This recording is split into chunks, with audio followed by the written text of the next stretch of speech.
वो बोलते तो है 35,000 करोड़ का काम किया,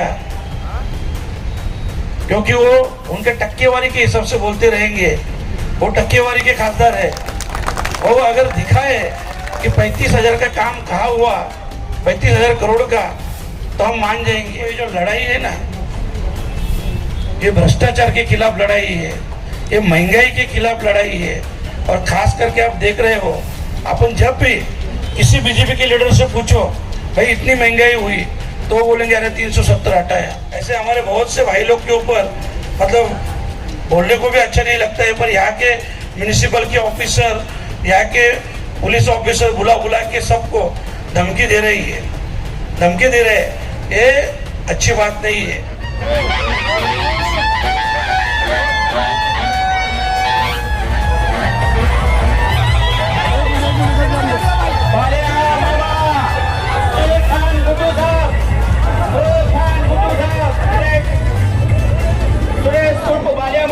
हमारे बीच आ चुके हैं।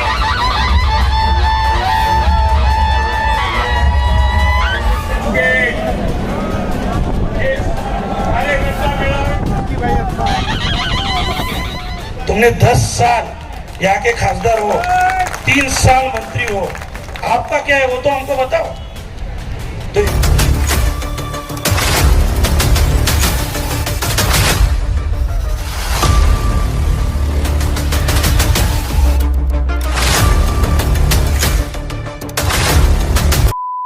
इलेक्शन के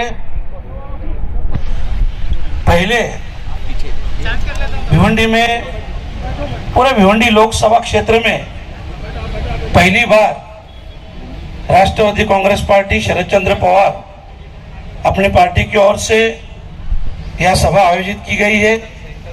और खास करके हम सभी को मार्गदर्शन करने के लिए उपस्थित आदरणीय माजी मंत्री डॉक्टर जितेंद्र जी आवर साहब मंच पे उपस्थित शोएब जी गुड्डू जो कि हमारे शहर जिला अध्यक्ष है, एडवोकेट यासिन जी मोमिन साहब, एडवोकेट साजिद जी मोमिन, हमारे एक्स कारपोरेटर हलीम जी अंसारी साहब, मतलूब खान, आसिफ खान, नसरुल्ला अंसारी, मलिक खान, इमरान भाई, तुफेल फारूकी, हमारी पाटिल, सरफराज खान, हाजी कबीर, मंच पे उपस्थित सभी सम्मानीय अतिथिगण और खास करके आज इस सभा में उपस्थित सभी कार्यकर्ता, खास करके पहले तो मैं आप सभी को धन्यवाद देता हूँ कि आप इतनी बड़ी तादाद से यहाँ उपस्थित रहे। इसके लिए मैं शोएब भाई से भी, हमारे सभी पार्टी के नेतागण, पदाधिकारी और सभी कार्यकर्ताओं को धन्यवाद देता हूँ। महाविकास आघाड़ी की ओर से अपने पार्टी को आप सभी कार्यकर्ताओं पे ऊपर विश्वास रख के अपने पार्टी के नेता आदरणीय शरद चंद्र जी पवार साहब, इन्होंने ये भिवंडी लोकसभा की सीट अपने पार्टी के हिस्से में ली है। ये अपने सभी की बड़ी जिम्मेदारी है और सभी के ऊपर विश्वास रख के साहब ने ये सीट ली है। बहुत से मुद्दे शोएब भाई ने उठाए। भिवंडी में टोरंटो का तो सबसे बड़ा मसला है, क्योंकि हमारे भिवंडी में 60% गरीब लोग रहते हैं, 30-35% मिडिल क्लास रहते हैं और 2-5% ही जिसको हम अमीर बोल सकते हैं, पर बहुत बड़े नहीं बोल सकते, पर अमीर है। तो ऐसी स्थिति में हमारे जो 60% 90% लोग हैं, जो महीने के 10-12 हजार पगार लेते हैं और उस पगार में घर परिवार संभालना है, बच्चों को पढ़ाना है, हेल्थ के इश्यू है, और ये सभी के लेके टोरंटो का बिल कम से कम 1000, 2000, 3000 आता है। तो ये स्थिति में बहुत ही स्थिति खराब है। और खास करके हमारे आईजीएम हॉस्पिटल जो आपने देखा होगा, जिसको जिला रुग्णालय होना बहुत जरूरी है, क्योंकि हमारी लोक संख्या देखी तो बहुत पहले होना चाहिए था, पर यहाँ के खासदार की उदासीनता है। वो बोलते तो है 35,000 करोड़ का काम किया, क्योंकि वो उनके टक्केवारी के हिसाब से बोलते रहेंगे, वो टक्केवारी के खासदार है। और वो अगर दिखाए कि 35,000 का काम कहाँ हुआ, 35,000 करोड़ का, तो हम मान जाएंगे। देखो, मैं आपसे इतना ही कहूंगा, शोएब भाई ने बहुत से मसले मुद्दे रखे और अवार्ड साहब भी अपने को मार्गदर्शन करने वाले हैं। मैं आपसे यही कहूंगा कि जिसने 10 साल इस लोकसभा का नेतृत्व किया, वो खासदार 10 साल में उसके अधिकार को समझ नहीं पाया, उसके काम को समझ नहीं पाया कि उसके अंडर में क्या क्या काम आता है। इसके लिए वो सबसे फेल खासदार है। और मैं आपको यही बात कहूंगा कि देखो, ये जो लड़ाई है ना, ये भ्रष्टाचार के खिलाफ लड़ाई है, ये महंगाई के खिलाफ लड़ाई है। और खास करके आप देख रहे हो, अपन जब भी किसी बीजेपी के लीडर से पूछो भाई इतनी महंगाई हुई, तो वो बोलेंगे अरे 370 हटाया, अरे इतना भ्रष्टाचार हो रहा है, वो बोले अरे राम मंदिर बनाया। अरे हम लोग पूछते हैं भाई आपने क्या किया? आपने 2 करोड़ रोजगार वादा किया था, उसका क्या हुआ? सिर्फ और सिर्फ 10 साल से आज तक धर्म के नाम पे ये लोग वोट मांग रहे हैं। आज अपने सबके सामने कायदा कानून कुछ बचा है क्या? आप देख रहे हो, ईडी, सीबीआई किसी के ऊपर, मतलब ऐसा किसी को नहीं छोड़ा है।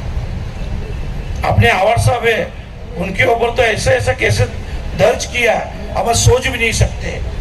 इतनी घिनौनी हरकत, मतलब ये लोग संविधान रखना नहीं चाहते हैं, ये लोग सिर्फ और सिर्फ हुक्मशाही लाना चाहते हैं। मैं आपको सभी को इतनी रिक्वेस्ट करूंगा, देखो ये 2024 का इलेक्शन है, अगर इंडिया आघाड़ी जीती तो 2029 के इलेक्शन हो जाएंगे, नहीं तो इतना भूल जाओ, अभी नहीं तो कभी नहीं। ये सबसे बड़ी बात है। और हमको ये इलेक्शन सिर्फ अपने लिए नहीं लड़ना है, अपने आने वाली पीढ़ी के लिए, अपने बाल बच्चों के लिए लड़ना है। क्योंकि देखो, हम अपने आप को बचा रहे हैं, हम भिवंडी को बचा रहे हैं, हम महाराष्ट्र को बचा रहे हैं, और हमको देश को बचाना है। और देश को बचाना है तो इंडिया गठबंधन को ही लाना है, इतना ध्यान में रखो आप सब। और मैं यही रिक्वेस्ट करूंगा, देखो बहुत बड़ी तादाद से आप उपस्थित हो, ये उपस्थिति वोटिंग के दिन वोट दे के अपने को दिखाना है।